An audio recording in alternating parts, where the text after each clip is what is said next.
આજે અમે તમારી ફેવરિટ ખાવાની વસ્તુ તમારા માટે કેટલી સ્વાદિષ્ટ છે એની વાત કરીશું।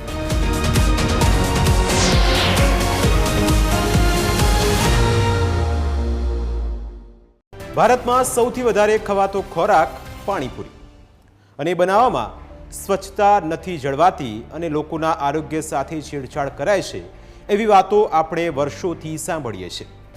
એકદમ ગંદી જગ્યામાં પાણીપુરી બનાવાતી હોય છે।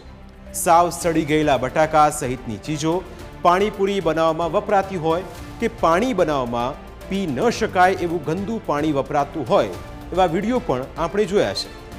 સમયાંતરે આવા વિડીયો બહાર આવ્યા જ કરે છે। તેથી બહાર લારીઓ પર મળતી પાણીપુરી આરોગ્ય માટે જરાય સારી નથી એવી ચેતવણી અપાયા જ કરે છે।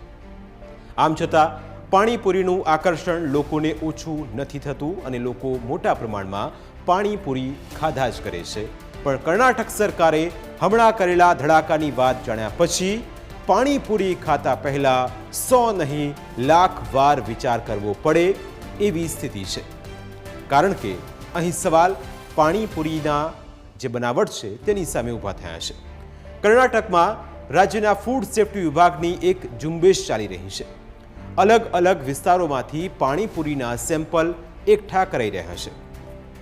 બજારમાં મળતી પાણીપુરીના કુલ 260 સેમ્પલ લીધા હતા। કેન્સર થાય તેવા કેમિકલ મળી આવ્યા હતા। 22% સેમ્પલ ફૂડ સેફ્ટીના ધારાધોરણોમાં નિષ્ફળ સાબિત થયા। પાણીપુરીમાં બનાવટી કલર અને કાર્સિનોજેનિક એજન્ટ્સ મળી આવ્યા। ફૂડ સેફ્ટી વિભાગના અધિકારીઓમાં પણ આ વાતને લઈને ચોંકી ઉઠ્યા। 260 સેમ્પલમાંથી 41 સેમ્પલમાં બનાવટી કલર અને કાર્સિનોજેનિક એજન્ટ્સ મળ્યા। 18 સેમ્પલમાં શરીર માટે અત્યંત હાનિકારક તત્વો પણ તેમાંથી નીકળ્યા હતા। હવે જોખમ કેમ છે એ પણ સમજો। કાર્સિનોજેનિક અને રોડામાઇન બી અત્યંત જોખમી પદાર્થ છે। કાર્સિનોજેનિકના કારણે કેન્સર થવાની શક્યતા પણ વધી જાય છે। આર્ટિફિશિયલ કલર રોડામાઇન બી તરીકે પણ ઓળખાય છે। રોડામાઇન બીનો ઉપયોગ ચાઇનીઝ મંચુરિયન અને કોટન કેન્ડીમાં પણ થાય છે। ફૂડ સેફ્ટી વિભાગના અધિકારીઓ પણ આ ઘટનાને જોઈને આઘાતમાં સરી પડ્યા। કારણ કે જે તપાસ કરવામાં આવી તેમાં ચોંકાવનારા તારણો સામે આવ્યા। કર્ણાટકમાં food and safety commissioner Srinivasan કે આપેલી વિગતો પ્રમાણે ફૂડ સેફ્ટી વિભાગના અધિકારીઓને પાણીપુરી અંગે અનેક ફરિયાદો મળી હતી। આ ફરિયાદોના પગલે ઝુંબેશ શરૂ કરીને ફૂડ સેફ્ટી વિભાગના અધિકારીઓએ સેમ્પલ એકઠા કર્યા। સમગ્ર રાજ્યમાંથી રોડ પર તેમજ રેસ્ટોરન્ટમાં મળતી પાણીપુરીના આ સેમ્પલ લેવાયા પછી તેમની લેબમાં તપાસ કરવામાં આવી હતી। આ તપાસના પરિણામો જોયા પછી ફૂડ સેફ્ટી વિભાગના અધિકારીઓને આઘાત લાગી ગયો, કેમ કે પાણીપુરી જેવા ખોરાકમાં પણ તેના ઉપયોગ થાય એવા ખતરનાક ટ્રેન્ડ કહેવાય છે, જેના કારણે કેન્સર થવાની શક્યતા છે। એ કાર્સિનોજેનિક કેમિકલ બ્રિલિયન્ટ બ્લુ અથવા સનસેટ યલો કલરનું પણ હોય છે। કર્ણાટકમાં કોટન કેન્ડી એટલે કે બુઢ્ઢીના બાલમાં આ કેમિકલ મળી આવતા તેના વેચાણ પર પ્રતિબંધ મૂકવામાં આવ્યો હતો। આમ છતાં આ કેમિકલ પાણીપુરીમાં ભેળવાય છે એ આઘાતજનક છે। કર્ણાટકના ફૂડ એન્ડ સેફ્ટી કમિશનર શ્રીનિવાસને આપેલી વિગતો પ્રમાણે FSSAIએ સંખ્યાબંધ ફરિયાદો મળ્યા બાદ પાણીપુરીની ગુણવત્તાની ચકાસણી કરવાનો નિર્ણય લીધો હતો।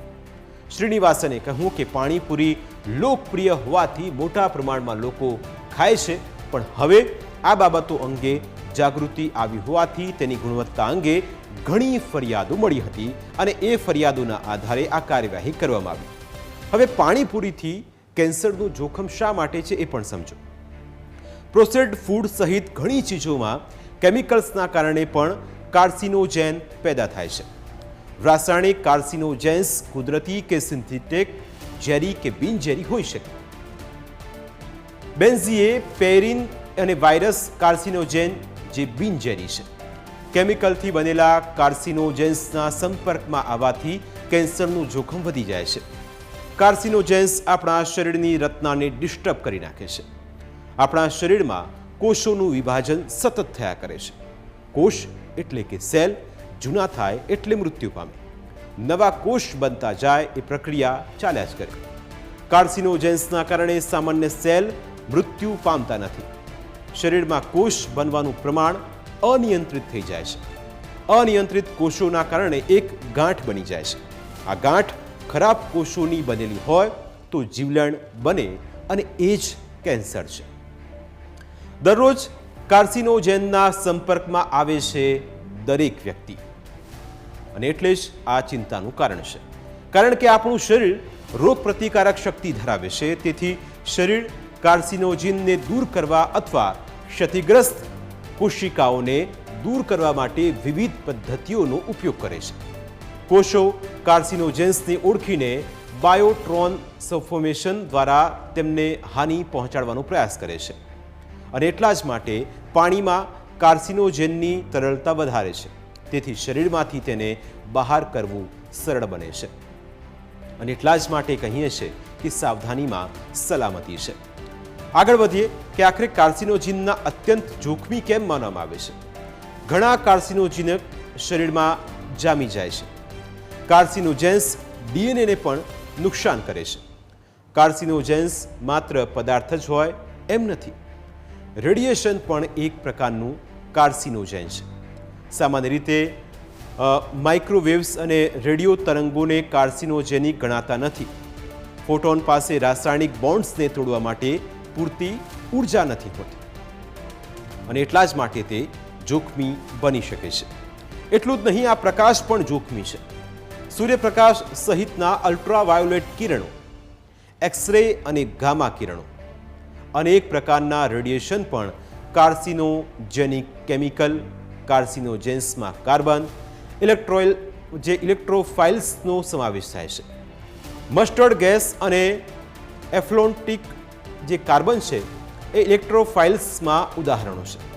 ફ્રેન્ચ ફ્રાઈઝ અને બટાકા ચિપ્સ સુગંધિત હાઇડ્રોકાર્બન્સ કાર્સિનોજેન પેદા કરી શકે છે. ઉકળતા અથવા ફ્રાઈંગ ખોરાકમાં કાર્સિનોજેન પેદા થવાનો ખતરો છે. અનાજ અને મગફળીમાં મળી આવતા એફ્લોટિક્સ નેચરલ કાર્સિનોજેન છે અને પાણીપુરીમાં જે કાર્સિનોજેન મળ્યા છે એ ખરાબ પ્રકારના પદાર્થો વાપરવાથી બન્યા છે. પાણીપુરીમાં મળેલું રોડામાઇન બી પણ કેન્સર આપતું એક કેમિકલ છે.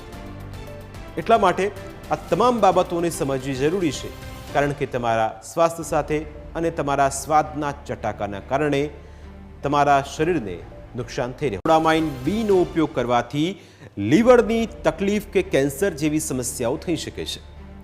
લીવર આપણા શરીરમાં સૌથી મહત્વનું અંગ છે. લીવરનું કેન્સર થઈ જાય તો માણસ ખતમ થઈ જાય એ જોતા રોડામાઇન બી બહુ ખતરનાક છે. રોડામાઇન બીનો ઉપયોગ રંગ આપવા માટે થાય છે. બુઢીના બાલ ઉપરાંત ચાઇનીઝ ખોરાક, street food, colourful lassi, ice cream વગેરેમાં પણ કલર લાવવા માટે રોડામાઇન બીનો ઉપયોગ કરવામાં આવતો હોય છે અને એટલા જ માટે તે જોખમી છે. હવે ફુદીનાનો એક જોખમી વિકલ્પ પણ છે. પાણીપુરીના પાણીમાં ફુદીનો નાખ્યો હોવાનું બતાવાય છે. લીલો કલર લાવવા માટે રોડામાઇન બી તેમાં ઉમેરવામાં આવે છે. પાણીને ગ્રીન બનાવતો આ કલર માણસની જિંદગીને રેડ ઝોનમાં ધકેલી દે છે. પાણીપુરીમાં થતી આ ભેળસેળ દેશના લોકોમાં ખતરાની ઘંટડી સમાન છે. ગોલગપ્પા, પકોડી, પુચકા, પતાશા, પાની કે बताशे, ગુપચુપ, ફુલકી, ટિક્કી, પટાકા વગેરે નામોથી ઓળખાતી પાણીપુરી ભારતનો જાણે રાષ્ટ્રીય ખોરાક છે એમ કહીએ તો પણ ચાલે. પાણીપુરી એટલી પ્રચલિત થઈ ગઈ છે કે તેના માટે અંગ્રેજીમાં વોટર બાઉલ્સ નામ પણ વપરાય છે. આ સિવાય સંસ્કૃતમાં જલ પુરાકી તરીકે તેને ઓળખવામાં આવે છે. સોના વિશે એવું કહેવાય કે નામરૂપ જુજવા અંતે હેમનું હેમ. પાણીપુરીના મામલે પણ નામરૂપ જુજવા પણ અંતે હેમનું હેમ જેવી સ્થિતિ છે. કેમ કે નામ ગમે તે અપાય, આખા ભારતમાં પાણીપુરીની રેસીપી એક જ છે અને આ એક એવો ખોરાક છે જે બધાને ગમે છે. નાના બાળકોથી માંડીને વૃદ્ધો સુધીના બધાને પાણીપુરી પસંદ પડે છે અને બધા હોંશે હોંશે પાણીપુરી ખાય પણ છે.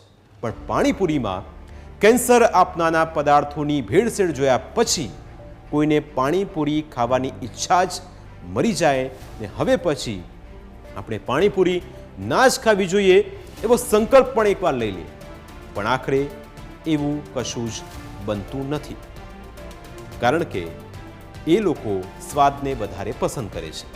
હવે કેવી રીતે બચી શકાય એનો વિકલ્પ પણ તમને આપી લઈએ, કારણ કે તમારા શોખને નુકસાન ન પહોંચે અને તમે પાણીપુરી ખાઈ શકો. કર્ણાટકમાં ખાદ્ય ઉત્પાદનો માટે નિયમ બનાવાયો છે. સિન્થેટિક ડાઈ રોડામાઇન બીના ઉપયોગ પર માર્ચમાં જ પ્રતિબંધ લાદી દેવાયો છે.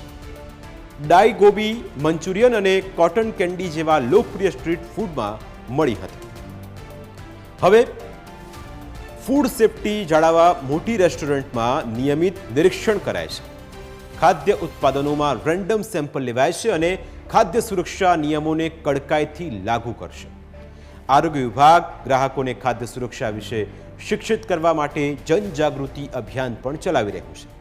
આ રીતે તમામ રાજ્ય સરકારી ઝુંબેશ ચલાવે તો લોકોને બચાવી શકે છે, કારણ કે પહેલ કોઈકે તો કરવી જ પડશે. લોકો કેવી રીતે આપી શકે યોગદાન? તો સહિયારો સાથ આમાં કામ આવી શકે. ભેળસેળ કરનારા અંગે માહિતી આપે. બીજું કે ઘરે જ પાણીપુરી બનાવવી પણ સુરક્ષિત છે. પાણીપુરીથી દૂર થવાની જરૂર નથી. અમે તમારા સ્વાદને સાચવી રાખવાનો પ્રયત્ન કરી રહ્યા છીએ, પણ તમે તમારા સ્વાસ્થ્યનું ધ્યાન રાખો એ ઉદ્દેશ અમારો છે.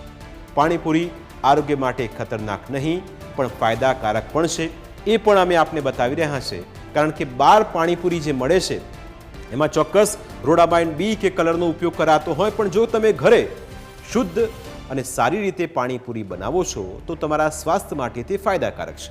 કયા ફાયદા આપને થઈ શકે? તો પાણીપુરી આરોગ્યપ્રદ લાગે તેની પહેલી શરત એ કે પાણીપુરી પરંપરાગત રીતે જ બનાવવામાં આવે અને પાણીપુરી કે તેનું પાણી બનાવવા માટે સ્વચ્છ અને ભેળસેળ વિનાની વસ્તુઓનો ઉપયોગ કરાય. પહેલાં પાણીપુરી બનાવવા માટે એની જ વસ્તુઓનો ઉપયોગ કરવામાં આવતો હતો કે જેની ગણતરી પોષણયુક્ત આહારમાં થાય.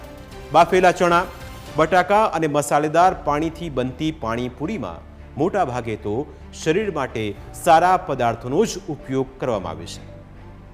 પાણીપુરીનું પાણી ફુદીનાના પાન, લીલા મરચાં, મીઠું, મરચું પાવડર, સૂકી કેરીનો પાવડર, ધાણા અને આમલીમાંથી તૈયાર કરવામાં આવે છે.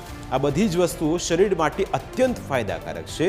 તેથી પાણીપુરી વાસ્તવમાં એક એવો હેલ્ધી ખોરાક છે.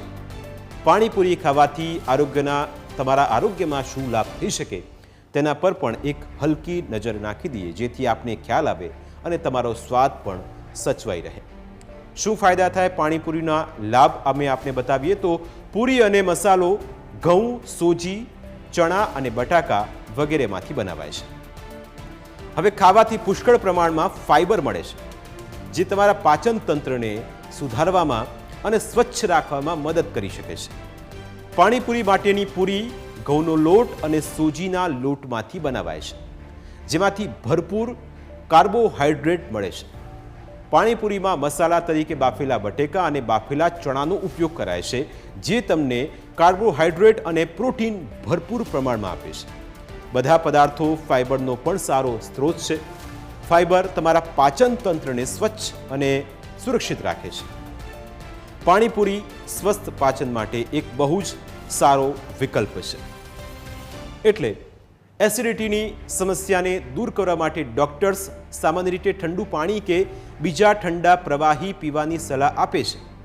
જલજીરાનું પાણી આ ઠંડા પીણાનો ભાગ છે કે પાણીપુરીમાં વપરાય છે. જલજીરાનું પાણી પાણીપુરીમાં સૌથી મહત્વનું છે, કેમ કે તેના વિના પાણીપુરીનો સ્વાદ અધૂરો છે. જલજીરાના પાણીમાં આદુ, જીરું, ફુદીનો, કાળું મીઠું, ધાણા અને ક્યારેક કાળા મરી ઉમેરવામાં આવે છે. આ બધી વસ્તુઓ એસિડિટીની સમસ્યાને દૂર કરી શકે છે અને પેટ ખરાબ હોય તો સાફ પણ કરે છે. જલજીરાના પાણીથી મોઢાના ચાંદા પણ મટે છે. જાણીને આશ્ચર્ય થશે કે એકંદરે પાણીપુરી વિશે લોકોનો અભિપ્રાય બહુ સારો ભલે ન હોય, પણ પાણીપુરી આરોગ્ય માટે સારી છે. તેથી પાણીપુરી ભરપૂર ખાઓ, પણ ઘરે બનાવી. બહારની પાણીપુરી ખાવામાં જોખમ છે એ જોતાં જ જ્યાં ભેળસેળ ન થતી હોય, તે આરોગ્યપ્રદ વસ્તુઓ વપરાતી હોય ત્યાં ખાવામાં કશું ખોટું નથી, પણ સાથે સાથે એ વાત પણ યાદ રાખવી કે ભેળસેળ આપના શરીરને પણ નુકસાન પહોંચાડે છે, કારણ કે આરોગ્યપ્રદ વસ્તુઓ વપરાતી હોય તેથી કોઈ ગેરંટી પણ નથી આપતું, કારણ કે એ જગ્યાએ આરોગ્યપ્રદ વસ્તુ વપરાતી નથી. અત્યારે ઘણા પાણીપુરીવાળા બિસ્લેરી વોટર વાપરતા હોવાનો અને હાઇજીનનો દાવો કરે છે, પણ એ દાવો કેટલો સાચો હોય એ કોઈ જાણતું નથી. તેથી બને ત્યાં સુધી પાણીપુરી બહાર કાઢવાનું અને બહાર ખાવાનું ટાળવું જોઈએ, જેનાથી આપનું સ્વાસ્થ્ય